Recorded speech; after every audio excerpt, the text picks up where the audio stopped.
ध्यास बातमीचा, शोध सत्याचा। पाहत रहा निर्भीड न्यूज।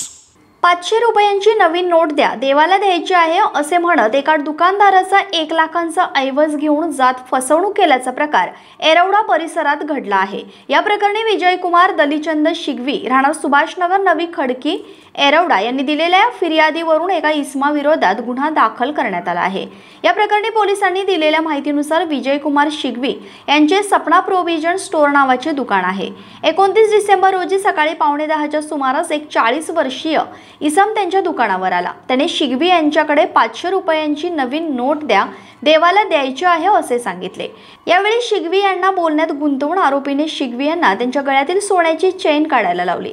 ती चेन 500 रुपयाच्या नोटेमध्ये ठेवत दुकानातील पैशांच्या ड्रॉवरला लावून देण्याच्या बहाण्याने सोन्याची चेन, ड्रॉवरमधील रोख असा 1 लाखाचा ऐवज घेऊन पसार झाला। या प्रकरणी एरवडा पोलीस ठाण्यात गुन्हा दाखल करण्यात आला असून या प्रकरणाचा पुढील तपास पोलीस उपनिरीक्षक दर्शना शेलार या करत आहेत। ध्यास बातमीचा, शोध सत्याचा। पाहत रहा निर्भीड न्यूज।